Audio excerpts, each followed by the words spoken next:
خوش آمدید۔ آج ہم پیسے اور سرمایہ کاری کی دنیا کو سمجھنے کی کوشش کریں گے۔ یہ ایک ایسا سفر ہے جو واقعی مالی آزادی کی منزل تک پہنچا سکتا ہے۔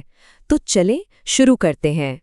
تو کیا پیسے کے پیچھے چھپے جادو کو سیکھنے کے لیے سب تیار ہیں؟ آئیے مل کر جانتے ہیں کہ پیسہ آخر ہمارے لیے کیسے کام کر سکتا ہے۔ کسی بھی بڑی چیز کو سمجھنے کے لیے اس کی بنیاد سے شروع کرنا پڑتا ہے۔ تو سب سے پہلا سوال، پیسہ آخر ہے کیا؟ یہ ہمارے مالی سفر کا سمجھیں پہلا قدم ہے۔ دیکھیں، پیسہ صرف کاغذ کے نوٹ یا سکے نہیں ہیں۔ اصل میں یہ ایک بہت طاقتور آلہ ہے، یعنی تبادلے کا ایک ایسا ذریعہ جو ہمیں اپنی ضرورت اور خواہش کی چیزیں حاصل کرنے میں مدد دیتا ہے۔ یہ ایک ایسی چیز ہے جس کی قیمت پر ہم سب، پوری دنیا متفق ہے۔ اور یہ پیسہ آتا کہاں سے ہے؟ پیسہ کمانے کا بنیادی اصول بہت سادہ ہے۔ دوسروں کو کوئی خدمت فراہم کرنا یا کوئی ایسی چیز بیچنا جس کی انہیں ضرورت ہو، چاہے وہ کوئی نوکری ہو یا کوئی چھوٹا موٹا کاروبار۔ جب ہم کسی کے لیے کوئی قدر پیدا کرتے ہیں تبھی پیسہ کمایا جاتا ہے۔ پیسہ کما لینا تو صرف کہانی کا پہلا حصہ ہے۔ اصل چیلنج تو اسے سنبھالنا ہے۔ تو آئیے دیکھتے ہیں کہ بجٹ اور بچت کے ذریعے اپنے پیسوں پر کنٹرول کیسے حاصل کیا جا سکتا ہے۔ بجٹ بنانا مالی کنٹرول کی طرف پہلا سب سے ضروری قدم ہے۔ یہ ایک منصوبہ ہے، ایک نقشہ ہے جو ہمیں بتاتا ہے کہ ہمارا پیسہ کہاں جا رہا ہے، اور یہ یقینی بناتا ہے کہ ہم اپنی چادر سے زیادہ پاؤں نہ پھیلائیں۔ اچھا، تو سمجھداری سے پیسے خرچ کرنے کا پہلا اصول کیا ہے؟ وہ ہے ضروریات اور خواہشات میں فرق کرنا۔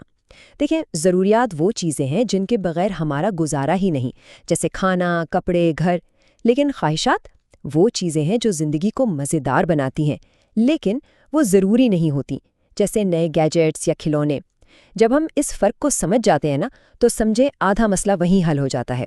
بچت کرنا کوئی راکٹ سائنس نہیں ہے۔ اس کے 3 آسان سے قدم ہیں۔ پہلا، ایک مقصد طے کریں، یہ آپ کو حوصلہ دے گا۔ دوسرا، مستقل مزاجی سے تھوڑی تھوڑی رقم بچاتے رہیں۔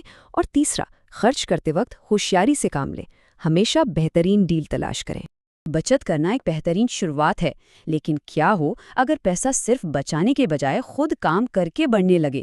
یہیں سے سرمایہ کاری کا دلچسپ سفر شروع ہوتا ہے۔ سرمایہ کاری کو سمجھنے کا سب سے بہترین طریقہ یہ بیج والی مثال ہے۔ آج تھوڑا سا پیسہ لگایا، اس کی دیکھ بھال کی، اور وقت گزرنے کے ساتھ یہ ایک بڑے درخت کی طرح بڑھتا ہے اور آپ کو بہت سے پھل دیتا ہے۔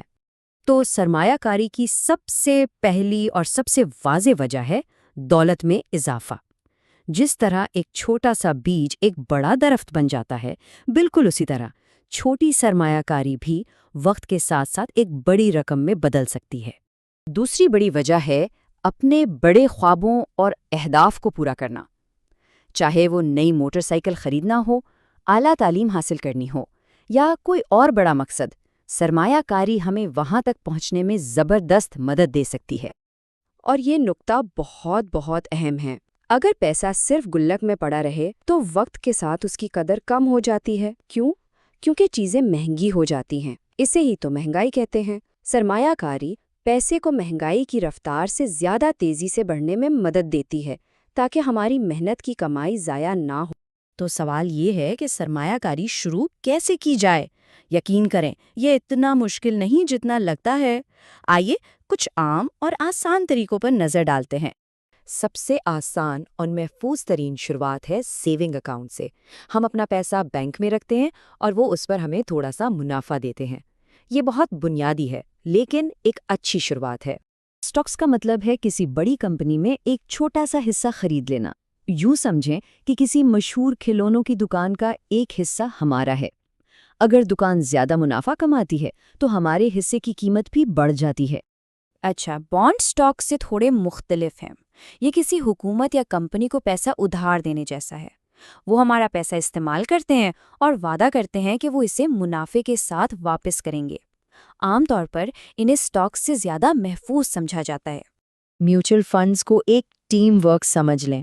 بہت سے لوگ اپنا پیسہ اکٹھا کرتے ہیں اور ایک ماہر مینیجر اس پیسے کو مختلف اسٹاکس اور بانڈز میں لگاتا ہے۔ یہ خطرے کو کم کرنے کا ایک بہت ہی زبردست طریقہ ہے۔ کامیاب سرمایہ کاری کا انحصار چند سنہرے اصولوں پر ہے۔ پہلا، ہمیشہ تحقیق کریں۔ دوسرا، اپنے تمام انڈے ایک ہی ٹوکری میں نہ رکھیں، یعنی اپنے سرمایہ کو پھیلائیں۔ تیسرا، صبر سے کام لیں، اور سب سے اہم، مستقل مزاجی سے سرمایہ کاری کرتے رہیں۔ اور اب بات کرتے ہیں سرمایہ کاری کی سب سے طاقتور، سب سے جادوئی چیز کی۔ یہ وہ تصور ہے جو دولت بنانے کے کھیل کو مکمل طور پہ بدل کر رکھ دیتا ہے، اور اسے کہتے ہیں کمپاؤنڈنگ۔ کمپاؤنڈنگ کا سیدھا سا مطلب ہے منافع پر منافع کمانا، یعنی جو ابتدائی سرمایہ لگایا وہ تو منافع کما ہی رہا ہے، پھر وہ منافع بھی ہمارے لیے مزید منافع کمانا شروع کر دیتا ہے۔ یہ ایک زنجیر کی طرح ہے جو وقت کے ساتھ تیز سے تیز ہوتی جاتی ہے۔ یہ مثال کمپاؤنڈنگ کو بہترین طریقے سے بیان کرتی ہے۔ ایک چھوٹا سا برف کا گولا جو پہاڑی سے نیچے لڑھکتے ہوئے بڑا اور بڑا اور بڑا ہوتا جاتا ہے، ہماری دولت بھی بالکل اسی طرح وقت کے ساتھ بڑھتی ہے۔ اب ذرا ان نمبرز پر غور کریں۔ پہلے سال میں تھوڑا سا اضافہ ہوا، 10ویں سال تک ٹھیک ٹھاک اضافہ ہے، لیکن پھر دیکھیں 20ویں سال تک پہنچتے پہنچتے یہ گراف آسمان کی طرف جا رہا ہے۔ یہ جو آخر میں زبردست اچھال آیا ہے نا، بس یہی ہے کمپاؤنڈنگ کا اصل جادو، اس کی اصل طاقت۔ تو آج ہم نے سیکھا کہ پیسہ صرف ایک آلہ نہیں بلکہ ایک بیج ہے۔ اگر اسے صحیح طریقے سے بویا جائے تو یہ ہمارے لیے کیا کچھ نہیں کر سکتا؟ اس سوال کا جواب ہمارے مستقبل کو بدل سکتا ہے۔